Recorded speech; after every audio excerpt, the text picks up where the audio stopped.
Ceci est un livre audio autogénéré par Google. Mémoire d'hier.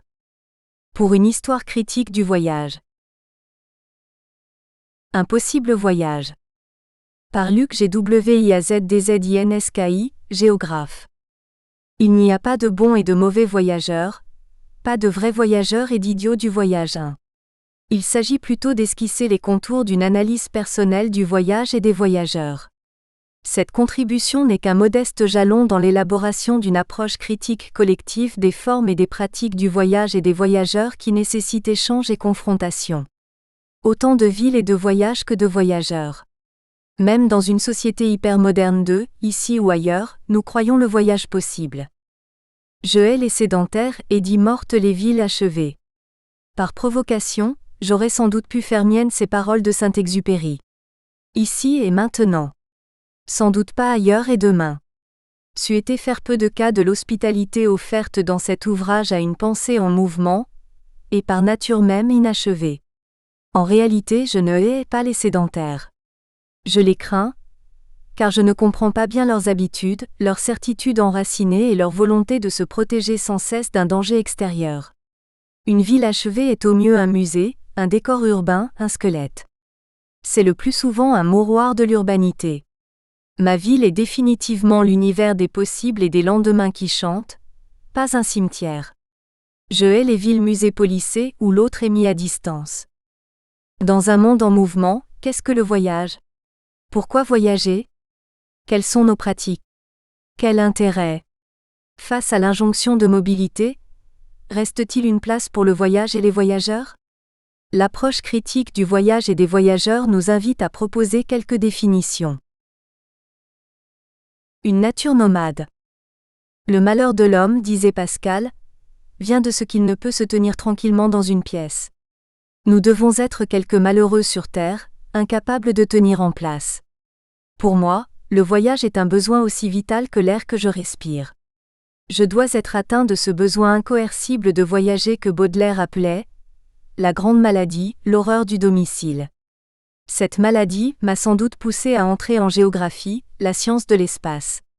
Elle m'a entraîné à imaginer et à construire une activité professionnelle nomade, mélange d'enseignement, de recherche et de conseil, qui m'entraîne d'une ville et d'un chantier à l'autre, transformant mes semaines en longues itinérances.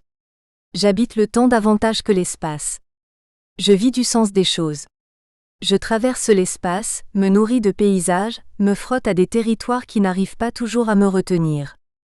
Je parcours aussi les espaces imposés du tourisme, du marketing territorial et des médias, sans toujours tomber dans leurs pièges. Je suis entré par effraction dans la tribu des gens du voyage, des circassiens, des forains, des marchands ambulants, des routiers ou des routards à qui je n'ai pas demandé leur avis. Être enraciné dans l'absence de lieu, aurait dit Simone Veil. Gitan sans roulotte, forain sans manège, routier sans camion, je vis néanmoins sur les routes. Vagabond muni de papier, mon itinéraire change régulièrement en fonction des demandes, des envies ou des fatigues. Quand je m'arrête, je m'éteins comme un feu sans oxygène. En clair, je perds le fil de l'espace pour retrouver celui plus difficile du temps. Il faudra attendre demain, l'énergie cinétique de la route pour se remettre en mouvement dans un envoûtant travelling riche de promesses. Il ne s'agit pas là de vitesse, mais d'un simple mouvement qui déplace les lignes. Voilà pour les motivations. À condition de ne pas confondre voyage et agitation, itinéraire et fuite, mouvement et excitation, je crois l'équilibre possible. Se définir dans le mouvement, ici et maintenant, ailleurs et demain, ne signifie pas pour autant voyager. Une société en mouvement. Notre questionnement s'inscrit dans le cadre d'un environnement en mutation rapide, sans pour autant se confondre avec lui. Le contexte de nos voyages est de plus en plus souvent une ville en mouvement, qui impose de nouvelles configurations temporelles et spatiales et des pratiques de mobilité différentes. La ville est notre espace et nous n'en avons pas d'autre, avait prévenu Georges Perec. Nos villes dépassent les bornes. Nos agglomérations s'étalent et éclatent en quartiers où l'on dort, où l'on s'approvisionne, où l'on travaille et où l'on s'amuse. L'activité économique grignote tous nos temps morts, remettant en cause les fondements même du vivre ensemble. Nous nous croisons de moins en moins dans nos appartements, nos entreprises ou nos territoires de vie, faute d'avoir les mêmes horaires. Nous tentons de naviguer dans la ville palimpseste, entre les figures superposées de la ville éclatée, en continu 24h24 et 7J7, à plusieurs temps, ou de la cité à la carte. Les mobilités augmentent et changent de nature. Elles deviennent moins régulières, plus périphériques et surtout événementielles. La mobilité se fait zigzagante, à buts multiples. La ville archipel nous met sur les routes.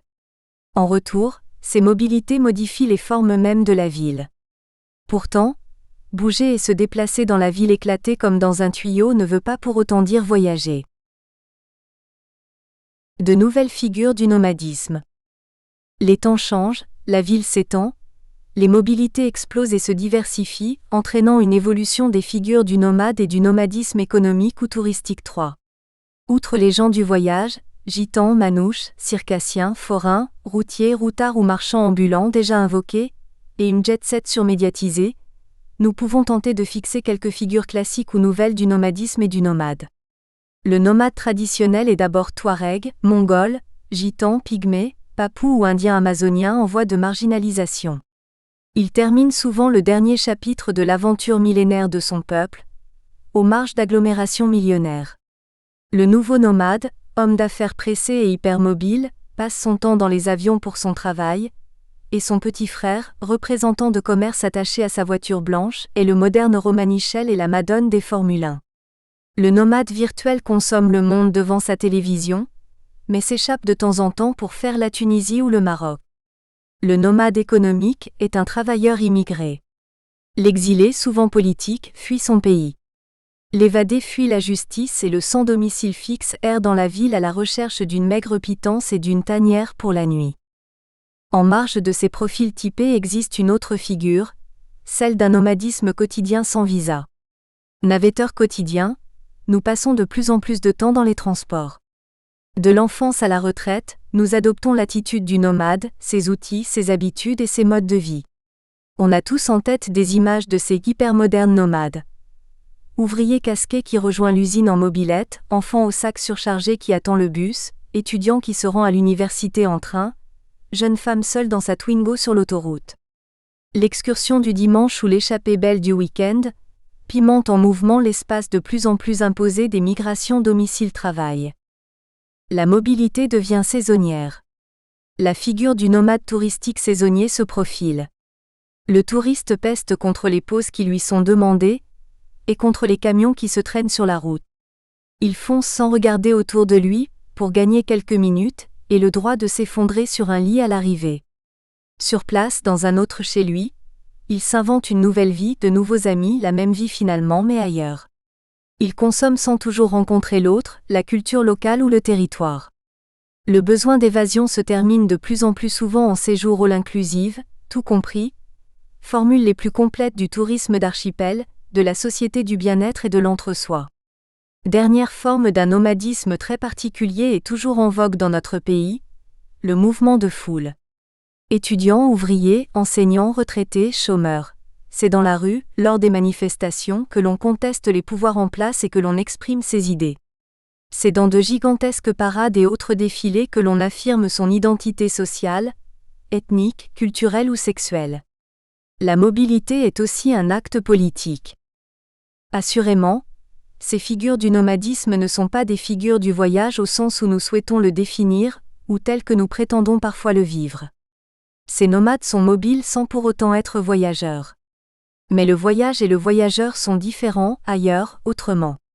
En résonance avec les mouvements de la société contemporaine, notre réflexion et nos pratiques du voyage puisent dans une longue tradition. Une approche inscrite dans une longue tradition. Les géographes n'ont pas été les seuls à parcourir le monde et à courir après la ligne d'horizon. Ulysse, Marco Polo, Magellan, Vasco de Gama, Christophe Colomb, le chevalier de Bougainville, le capitaine Cook et tant d'autres ont exploré les frontières du monde de leur temps, revenant parfois pleins d'usages et de raisons. Différents furent les périples des aristocrates des XVIIIe et XIXe siècles qui inventèrent un certain art du voyage et dont les témoignages, récits et peintures, ont fortement influencé notre approche des paysages. Plus tard, le train ou l'automobile ont imposé aux voyageurs des façons inédites de faire, de sentir, de voir, de se repérer. Ils ont proposé une approche originale de l'espace qui façonne un paysage 4. Au début du XXe siècle, les futuristes 5 exaltèrent la modernité technique et la vitesse, déclarant la guerre au passéisme et à la tradition, préférant une automobile rugissante qui a l'air de courir sur de la mitraille, à la victoire de Samothrace. Après les reportages légendaires d'Albert Londres VI, Jack Kerouac VII jeta la Beat Generation sur les routes du monde. Icône des écrivains voyageurs, Bruce Chatwin poursuivit à sa façon cette anatomie de l'errance. D'autres préférèrent la ville au vaste monde.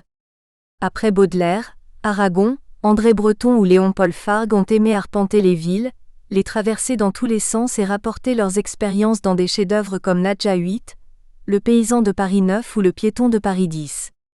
Plus tard, les surréalistes ont développé la pratique de la virée buissonnière, escapade sans itinéraire, déambulation sans but à partir d'une ville. Dès les années 50, les situationnistes expérimentèrent la dérive, technique du passage hâtif à travers des ambiances variées, qui fut au cœur de leur projet de changer la vie. La formule pour renverser le monde, disait Guy Debord XI, nous ne l'avons pas cherchée dans les livres, mais en errant.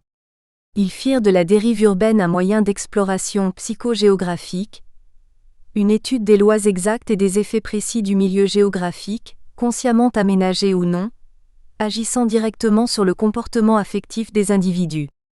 D'autres encore se sont mis à parcourir et à décrire la ville. Certains, comme Pierre Sansot, ont érigé les pratiques sensibles de la ville en « art de ville ». À la parcourir, nous ressentons la fatigue comme une sorte de bonheur. En mouvement, elle redistribue en permanence les cartes, elle provoque des collisions, elle invente des rimes inédites, des associations surprenantes. 12 François Maspero est parti explorer la ville en utilisant la ligne B du RER pour donner une épaisseur à des images, à des couleurs, à des êtres noyés dans le chaos apparent des banlieues.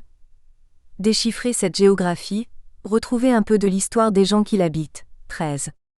Avant lui, Carole Dunlop et Julio Cortázar avaient passé un mois délirant sur l'autoroute Paris-Marseille 14. Un ethnologue 15 explora les parcours et les solitudes qui se croisent dans les couloirs du métropolitain, alors que certains écrivains 16 s'étaient déjà évadés hors les murs. De lointains héritiers de Georges Perec 17, comme Joël Henry et son laboratoire de tourisme expérimental 18, ont poussé très loin le jeu et le décalage dans la découverte de la ville, multipliant les propositions de jeu et d'exploration. L'alphatourisme ou comment visiter une ville de la première rue à la dernière rue par ordre alphabétique, l'anacrotourisme qui consiste à se déplacer avec un très vieux guide de voyage, le nécrotourisme qui passe par les cimetières, ou encore le kleptotourisme qui se passe d'explications. À Rome, en Italie, au début des années 90, le groupe d'architectes Stalker expérimenta à son tour l'acte de traversée comme un acte créatif permettant de découvrir les territoires actuels, négatifs de la ville bâtie, aires interstitielles et marginales, espaces abandonnés ou en voie de transformation, lieux de la mémoire réprimée et du devenir inconscient des systèmes urbains. D'autres comme Maud Le Floch tentent des parcours et regards croisés atypiques entre élus et artistes 19. Nos propres travaux s'inscrivent dans cette mouvance et invitent les usagers à partir à la découverte de leur propre ville 20 à partir de protocoles géographiques insistant sur les marges. Exploration nocturne, tour de périphérie. Ainsi, ces parcours ou traversées, fruits d'une sensibilité particulière à la ville et au voyage, contribuent à griffonner une première esquisse du voyage et des voyageurs. Une première proposition. Voyager, c'est d'abord prendre la route, prendre la voie. N'en déplaise à Louis-Ferdinand Céline, mon voyage n'est pas qu'imaginaire. C'est d'abord une expérience directe sur le terrain, un déplacement physique, une translation d'un lieu à un autre. Son essence même est parcours, là où l'on privilégie désormais le zapping et les sauts de puce. Mon voyage est plaisir avant tout. Il nécessite une rencontre avec l'autre, une confrontation avec l'altérité, un frottement avec un territoire différent ou à d'autres heures ou à d'autres échelles. C'est aussi une rencontre avec moi-même. Partir en voyage est un choix qui me dépasse peut-être, mais un choix quand même. Mon voyage n'est pas un pis-aller en attendant mieux. Il répond à ma curiosité. Mon voyage est aussi mise en danger, manière de ne pas s'assoupir dans un confort et une sécurité inutile pour rester suffisamment en tension et à l'écoute. Il n'a pas besoin d'être long ni lointain. C'est une traversée du décor, des représentations, des évidences, un dévoilement parfois jusqu'à l'obscène des bas-côtés, des faces obscures, des faiblesses et des suffisances des autres et de moi-même. Mon voyage doit révéler les différences, les tensions et les espoirs. Mon voyage est d'abord celui d'un piéton qui arpente l'espace au rythme de ses pas. Borné par un départ et une arrivée, il sait s'attarder entre les deux rives. Mon voyage s'organise, il est préparé par moi ou par un proche, de façon à laisser place à la surprise et à l'étonnement. Mon voyage est liberté, l'émerveillement et la rencontre y ont leur place. Il peut déraper, s'engluer, se perdre un peu. C'est même conseillé. Mon voyage possède ses SAS pour rester à l'écoute de l'autre et de l'ailleurs au départ comme au retour. Il est épuisant, tant physiquement que mentalement. Il nécessite l'éveil permanent et l'écoute. Mon voyage est étourdissement, décentrage, perte de repères, remise en cause. C'est aussi une mise en abîme qui peut aller jusqu'au vertige. Histoire et récit à l'intérieur de l'histoire de ma propre vie, il est miroir et fractal. Il est d'abord urbain, à l'intérieur ou autour de la ville, dans la mesure où celle-ci s'impose partout et à toute heure comme le lieu d'exacerbation des tensions et des potentiels, mais aussi par goût. Mon voyage est collecte par tous les moyens disponibles, à condition que ces artefacts n'érigent pas un mur entre moi, les autres et le territoire. Mon voyage évite cependant les pièges du voyeurisme et du pillage. Il est léger, ne s'encombre pas d'objets superflus pour aller à l'essentiel. Il doit rompre les amarres, être rupture pour se vivre en aventure. Mon voyage est rite et initiation, il participe à ma propre construction. Mon voyage n'est pas solitaire mais collectif, afin de permettre l'échange, le partage des impressions, des joies et des douleurs. Mais ne concluez pas que je suis l'avis de François Mauriac lorsqu'il affirmait « J'ai peine à croire à l'innocence des êtres qui voyagent seuls. Mon voyage est trace dans ma mémoire et dans celle... » Nous espérons que vous avez apprécié cet aperçu. Pour continuer à écouter ce livre audio sur Google Play Livres, utilisez le lien dans la description de la vidéo.